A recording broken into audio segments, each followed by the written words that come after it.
What's going on, eh?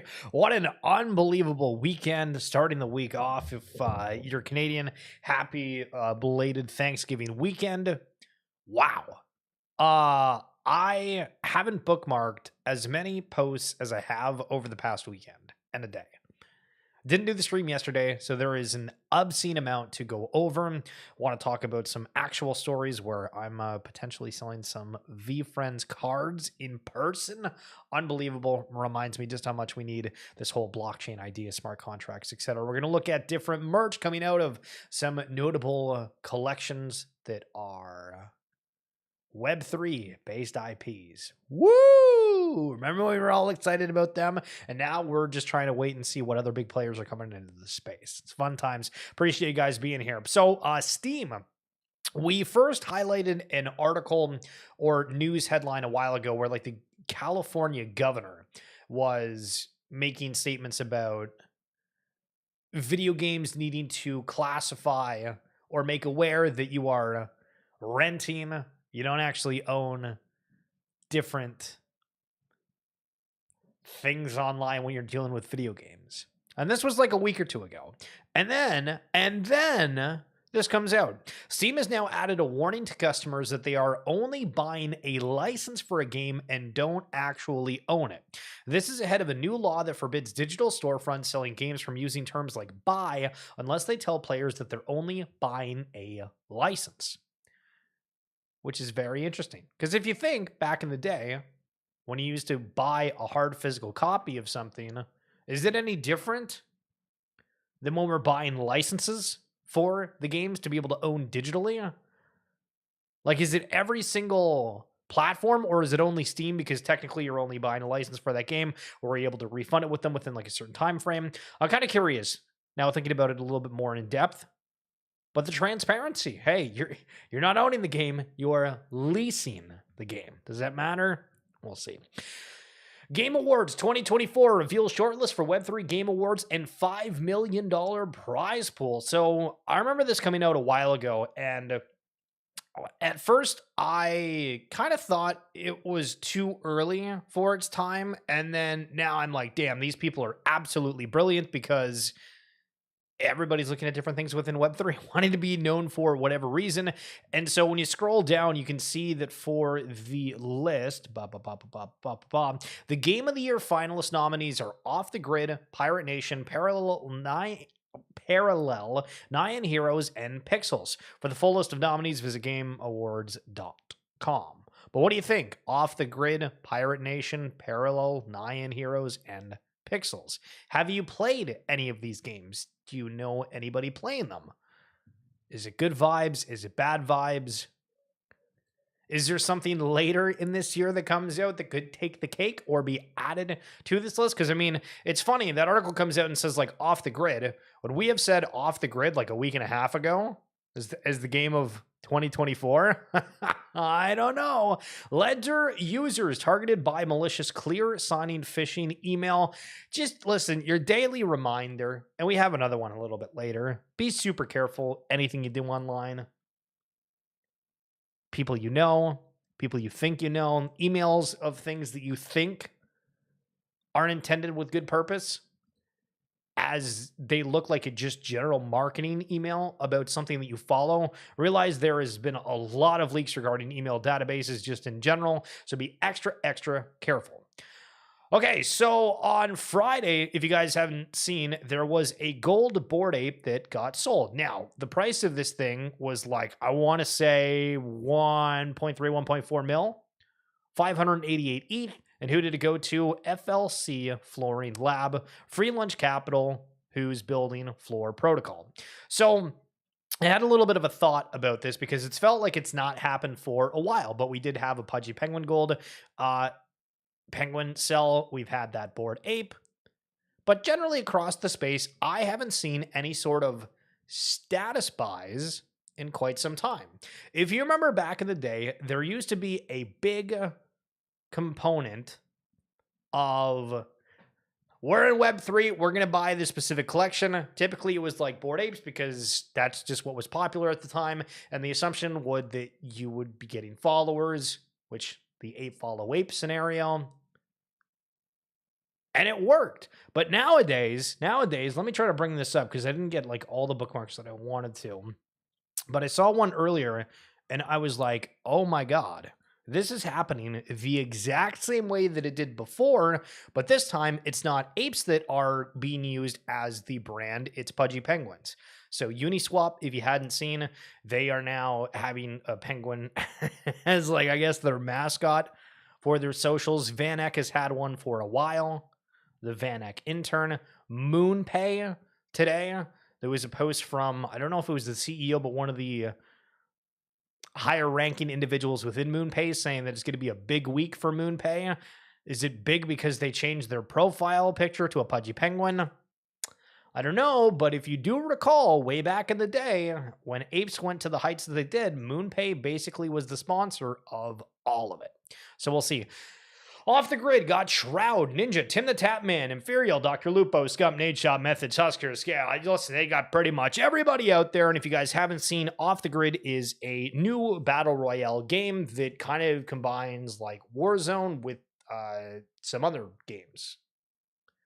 Probably should have thought of what we want to describe it as. But if you haven't seen, I'd be shocked because, again, there is an insane amount of streamers that are out there covering it. We'll highlight a couple different clips and thoughts from different people across the timeline for it. But very interesting how quickly the narratives have changed regarding just having a more broadly accepted video game, where there was another conversation that I had with Snazzy, and shout out Snazzy, where it was the question of, have we had Web3 games that have hit like mass adoption lately? And in my mind, I said Parallel and Off the Grid have kind of hit that. But I don't know, like in my mind, I think that it needs to be in the spotlight for a year. And one of my rationales for thinking that way, if you know the video game Anthem by EA Sports, and let me see if I can just get a screenshot right quick. So this was a game that came out like a really long time ago, and everybody was super hyped up for it. It was this game that was all these are just tiny. Why are these screenshots so small? But it was like a character, right? And it was this whole world. It was just supposed to be this amazing game, and everybody knew about it. It honestly became like a household name. The game came out and it just stunk up the place. It was terrible. There was problems. It wasn't good, but it kind of got that recognition for a short amount of time. And so when I'm thinking about like mass adoption that we classify within like the gaming space right now, it's like couple of those have really kind of transcended, where for Parallel, the trading card game, there's all these conversations with people that are out there, whether it's playing Hearthstone, whether it's Pokemon TCG, anybody that does cards. I feel like Parallel is kind of now in the conversation for that specific group. Off the Grid, for people that play first-person shooters that do battle royales, well, that's now in the conversation. But it's how long can it stay within that conversation? And it's also kind of funny because the talk around Off the Grid too is very, very heavily about like the fact that it's like sponsored streams, which I don't necessarily think is a bad thing, but like they definitely did get absolutely everybody that they could. Solana Gaming Metaverse Star Atlas drops some gameplay. So let's sit back and enjoy and see what Star Atlas is cooking up for us.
Okay. So, quick thoughts, I guess, regarding it. Graphically, it looks decent. The space in the ship, like at the beginning of this, just did not look that good. Like the way the ship interactions, like I guess it's kind of like the force field. It just doesn't like when they were showing the character going around. I thought that looked really nice and smooth and like kind of fun. The ship battling in first person felt kind of weird. I think in like the third person viewpoint, it looks a little bit better. Kind of reminds me of some of the earlier Star Wars games. But yeah, I guess kind of 50-50 on the reaction to that, but I guess like soundtrack was pretty good on it. So hell yeah. So one thing that I think is misvalued, I guess for lack of a better term, is just like cool art, right? And so Deadfellas is doing like this undead icon burn redeem. I'm not super familiar with the entire ecosystem. I'm gonna be totally transparent, but I thought this was just like a cool art piece, and I think there's still gonna be a massive appreciation across the space for anything that looks cool, that gives kind of vibes, even if it's, you know, kind of open editions or whatever. And I just, you know, I like to see those things, and I wish there was just more general art shared on the timeline, because that's what a lot of people liked in the beginning. Maybe we don't anymore, I don't know. Anyway, happy 13th Horde. Today we are thrilled to announce the official launch of our clothing brand, Buy Damaged Goods. So went to the site, and why is there only 3 things? What the hell is going on? So they have a Still Dead tee for $75, a hat that is $35, and then a crew neck sweater for $90. Seems kind of expensive. I think it looks like okay, but I don't know. I expected like a little bit more. I just thought it'd be, you know, I don't know. Deadfellas got some like cool components to it, but yeah. So there's a little update on the Merchola. Yo, M. Dolly, what's up, dude? How are you doing? DK was not a fact. Was not in fact a victim of cybercrime. Okay, so there was this post that came out the other day from DK, who is like a huge artist within the space, saying, I just became a victim of cybercrime. All of my wallets were compromised and my life savings, everything I earned as an artist in Web3 are gone.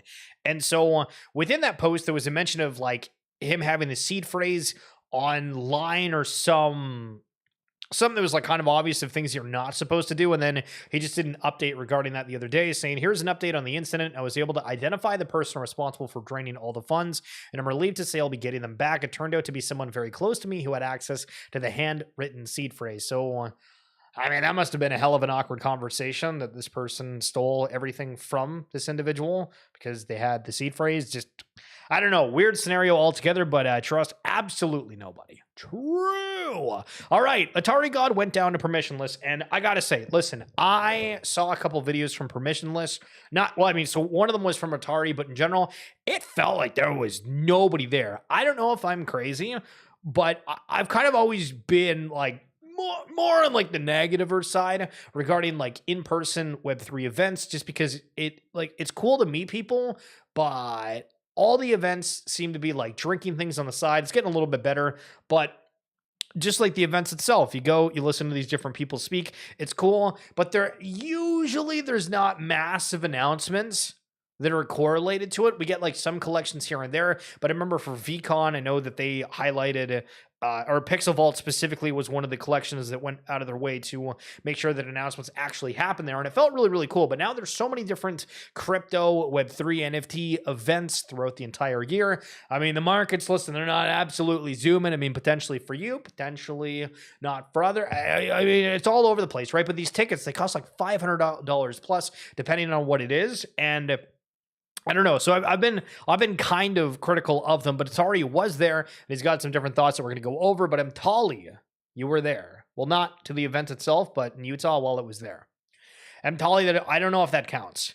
Did you see any people wearing BOIC sweaters, any NFTs in the wild? So Atari, takeaways and thoughts on permissionless and current outlook on Futureverse, as he went there as kind of to mainly look at like the Futureverse booth, which they highlighted Promtopia at, that we did replay before. The ASM tech is real. It was really cool to finally see the ASM tech IRL and play with it on the front end application. For anybody that doesn't know what ASM tech is, it's altered state machine. Basically, Futureverse has kind of like an AI arm, and that's what ASM is. Promtopia exceeded my expectations. It was awesome to experience it with the community. Excited to see future builds and how it evolves. So Promtopia is basically where you type in a prompt and it generates that item in decent quality as an asset right in front of you in under like 2 minutes. It's kind of neat. Aaron is an absolute machine who's the CEO. If we could only clone him, you can tell when you meet him IRL, he is authentic and genuine. The look in his eye, hey, dude, he's talking about the look in his eyes. Unbelievable. When he gave me the extra life token pictured below is priceless. I know the man crush is real. There was 15 to 20 people there from the team. Their vibes were immaculate. They treated me like I was part of the family and team. From talking with everyone, it really feels like there's a lot coming this year and will continue from here on out. I have always been very vocal about advocating for the community. I think the team recognized it. Krista Gambrell addition to the team is invaluable. Things I would love to see moving forward. Open the faucet on Quest routes. True. Empower the community with testing the tech. True. Community manage their expectations. True. Overall, more bullish than ever. Hell yeah. Hell yeah. And Amtali, I can't believe you lied to me, Bruchacho. Unbelievable. Now, listen, Amtali, if I was going to give you $14,500, would you go and spend that on a Caitlin Clark legendary moment in NBA Top Shot? That is, in fact, a jersey match. Oh, my goodness.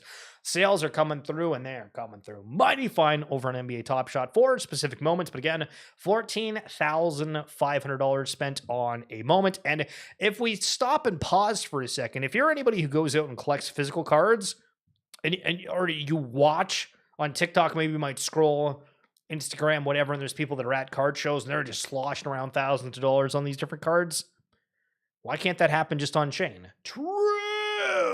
So speaking of which, I'm in the process of actually selling some of my VFriends cards. Hasn't happened yet, so this is going to be that thing that jinxes it. It doesn't happen.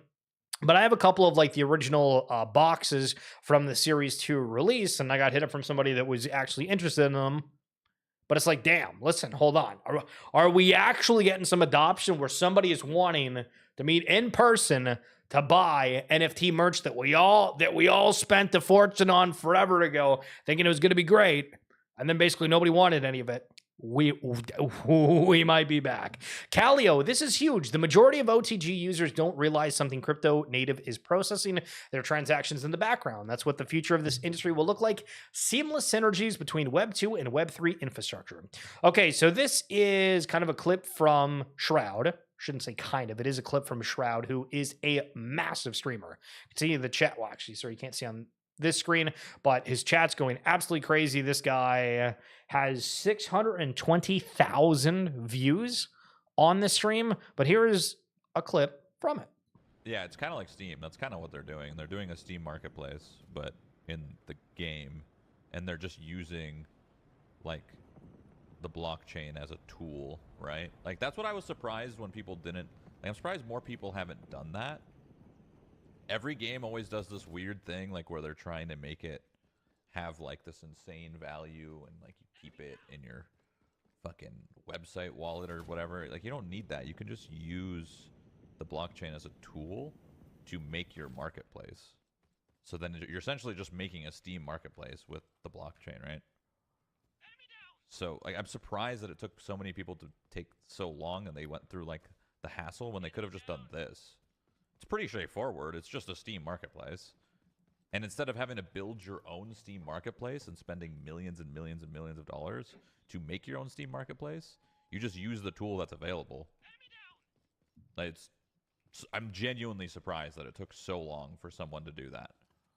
I thought we were told that traditional gamers hate NFTs, hate Web3, all this kind of stuff. Oh, a narrative was made out of nothing? True!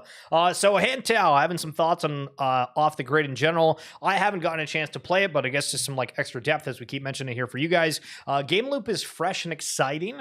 Gaming on AVAX, and AVAX absolutely went ham on the partner marketing and knew exactly what to do. People on YouTube comments are complaining about first-person shooter and performance. FPS, like frames per second, not first person. No one gives a shot about crypto except a few. Super good sign. More investment will happen in Web3 games due to the success of OTG. I generally agree with that. I think there's going to be huge ripple effects, assuming this game still stays in the spotlight and doesn't pull an Anthem. And the question with it all, and I remember the other day, like we streamed and I had the question of, okay, the day this came out, everybody told me that they were loving it. Are they just saying it because they're getting paid for it? Who knows? But yo, Peach, yo, the one and only. Man, are you playing Off the Grid? What is the Battle Royale Mr. Peach is doing? Thank you so much for the 19 months. Holy smokes, good to see you. Man, I haven't watched or played Overwatch in absolutely forever. I think like the second game, it killed me. Unbelievable. So for the bad for Off the Grid, most of the coverage from Web3 was earned free media. You know what this means? Game has a lot going on between the skill mechanics and vertically of the maps. Overwatch Esports was hard to watch because there was too much going on. COD Esports didn't get traction. Looks like OTG is on the right path by building native fans first before shoving esports down. So this is kind of an interesting thought, just like about esports, because I think most people watching right now don't really view Off the Grid like at all of, hey, this is potentially an esport. But all of these games, I think ultimately, if they could be that, would love to do it. Now, on my streams that I did watch some people doing it, it looked like there was kind of like a lot going on you'd have to get familiar with. And that's like any video game. But I'm not sure how it is in terms of like an esport. Is this going to compete like with Warzone? Warzone, I think it's like really cool to be able to see how it is. I just need to spend more time, I think, watching Off the Grid in general to have a little bit more of a educated perspective. Yeah, big sad. Gaming's kind of washed right now. Hope you're good. Got to catch up soon, brother. Hell yeah. Let me know if you try Off the Grid. That's the game all these streamers are playing now, but it does got a little bit of blockchain tech, but it's kind of hidden within the background. So yesterday, I think it was yesterday, maybe it was Sunday night, there was like a huge, just absolute moon on Bitcoin. Went up like $4,000 in like 15 minutes or something crazy, as you can see right here. Just boom. And 9.59 million Bitcoin shorts were liquidated. That's holy smokes. Normally we have that sort of happen when we go tanking, but I mean, remember, leverage goes both ways.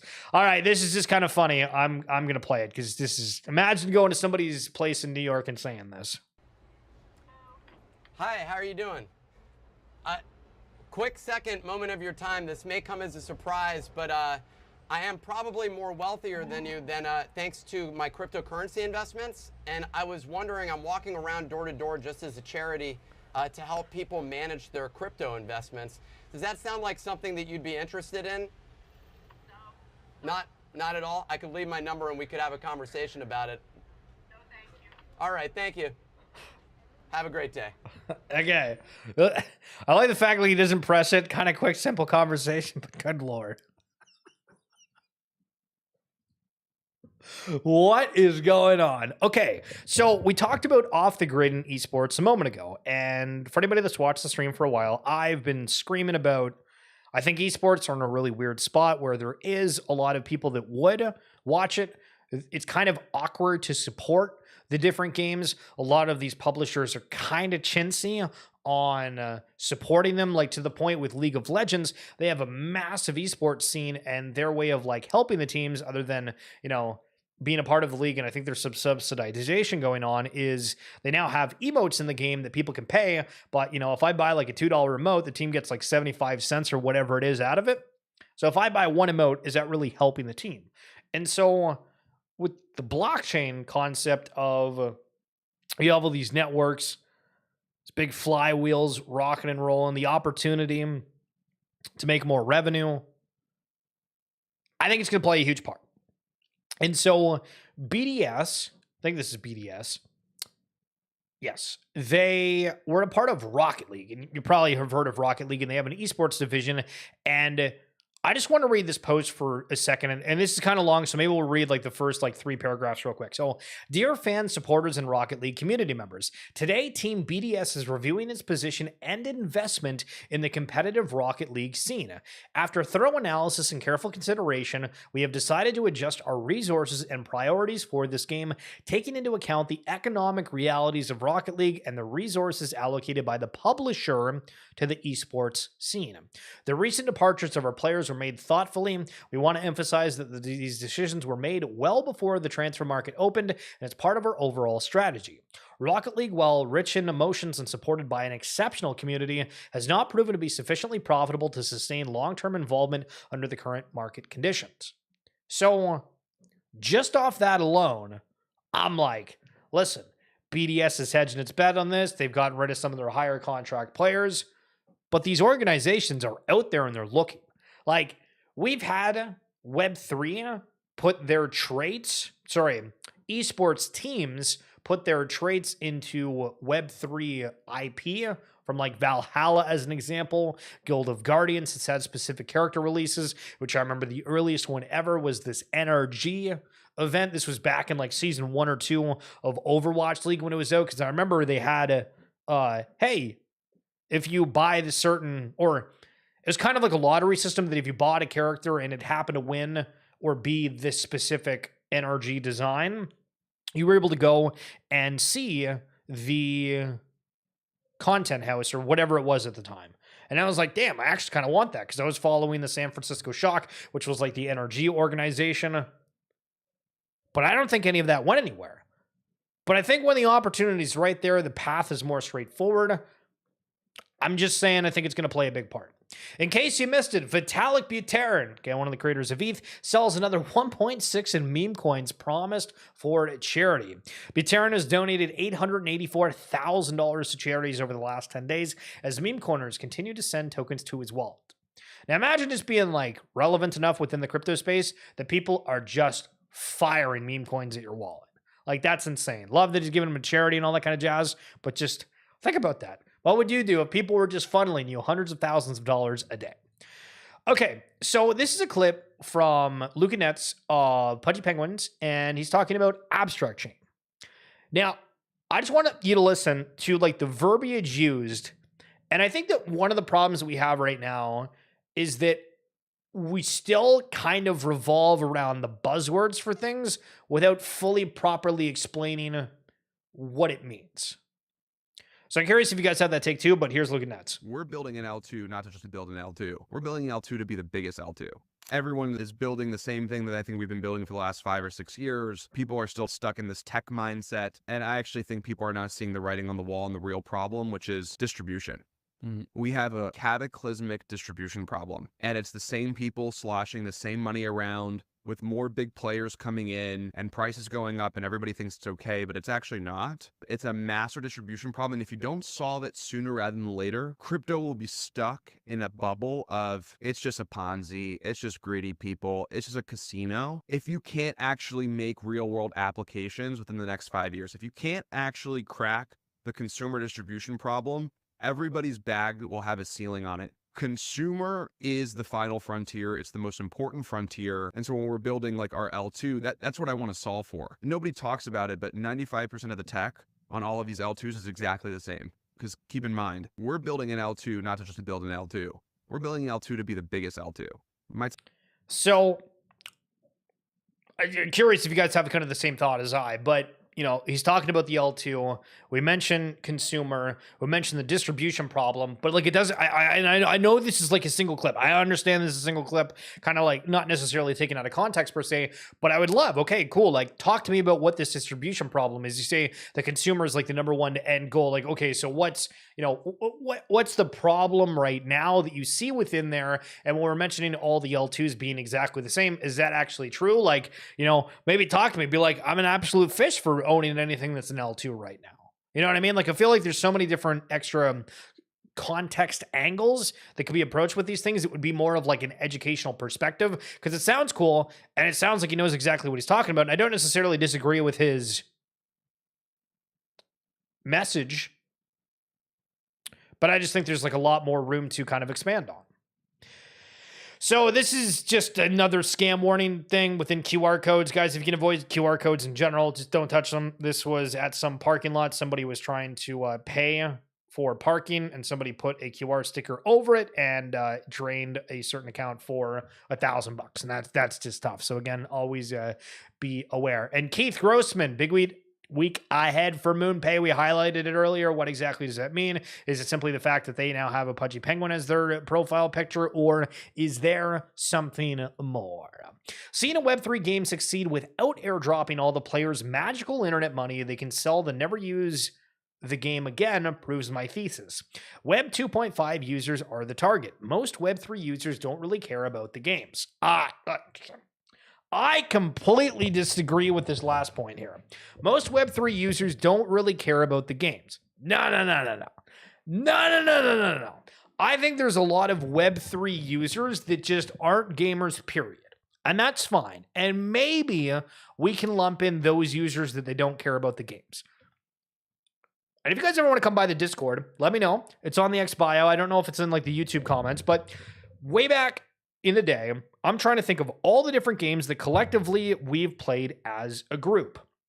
From Fortnite to Warzone to Marvel Snap to, a couple of the guys are playing parallel right now. I play a ton of League. There is a massive amount of individuals within the space that are gamers that play games every single day, and they just haven't found a Web3 game that they like. So saying that Web3 users don't really care about the game, I don't agree with. I think that Web3 users that are gamers absolutely care about the game. They've just not been introduced to one that they've found good, that they felt is better than the Web 2 counterpart, right? So like if I was going to come up with like a statement or something, I'd say, well, why am I not playing more Web 3 games right now? It's like, well, I haven't found anything that I enjoy more than playing League of Legends with my spare time. Right? And that's a simple thing of, okay, maybe at some point a game will come out. Is it going to have to be like a game similar to that? Could it be something different? Absolutely. I'm all over the place in terms of like what my interests are. I used to play Warzone a whole bunch at a point. Now I don't really play any first-person shooters whatsoever, right? I played mobile games for a little bit. Don't really play any mobile games whatsoever right now. But I don't think that we can say that Web3 users just don't care about the games, because they do. They absolutely do. So on the topic of off the grid, I noticed that yesterday there was a ton of conversation around Survive. And this is a new game that has come out, and all the League of Legends streamers that I follow that had bigger followings, people that I used to follow that did Overwatch, all of them were streaming this yesterday. And this is like a few days after Off the Grid was having all of these streamers playing the games. And we keep having these conversations around blockchain gaming, Web3, the big mass adoption, etc. And this isn't a Web3 game at all.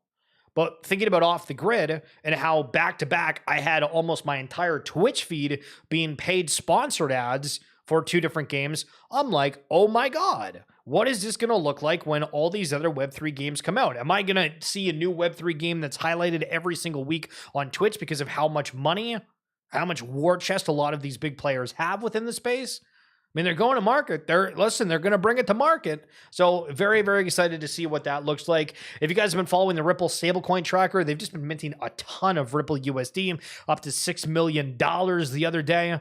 Mass amounts of transactions. Very curious about the Ripple ecosystems, everything attached to XRP, what that's going to look like, if there's big movements. If it's not, is the stablecoin a big nothing burger, or is it the biggest thing that's in front of us right now? Time will tell. Dr. Disrespect, who again was a part of Midnight Society, which was another first-person shooter game that was building on the blockchain, but obviously that situation with him, that whole thing got kiboshed.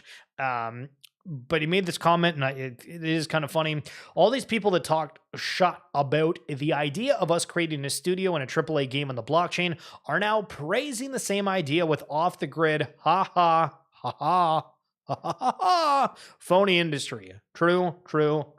And this is where you got to come up with your own narratives and realize most people are just don't even worry about it. And then Elio Trades commenting to him saying, to be fair, they just needed to experience a good game first. Good games take precedent over the monetization behind them. Same happened with free to play. It's happening with play to earn, Web3. You need to hook gamers with gameplay, and then the rest is noise. You guys remember Christmas? Listen, we're coming up to the holiday season. I want to take you way back to 2007. Were you a PlayStation player or more on the Xbox side of things? Listen, Guitar Hero 3, Legends of Rock. Absolutely love that game. Assassin's Creed, the original one, Halo 3, you could buy them for like $60. Arena Football within here, some different Spider-Man ones. Happy Feet, Call of Duty 2, Sims 2. Holy smokes, 2007. So we got a problem now. We're in like 2020, whatever, but it was like 2000. You have to remember that. Okay, so final thing. This came out. I don't know how legitimate it is, but Aiden Ross reveals Kick, which is basically a competitor to Twitch, is working on a feature called Kick Currency, where viewers can watch streamers and earn real-life money. So this was something that we were told was going to happen for Valhalla, which is a Web3 collection for Theta TV. They were also supposed to be working on a blockchain-integrated Web3 streaming platform. All of them failed. All of them failed. I don't know what the barriers were. I don't know if some of the bigger players came through, stole the devs, and everything just crashed and burned.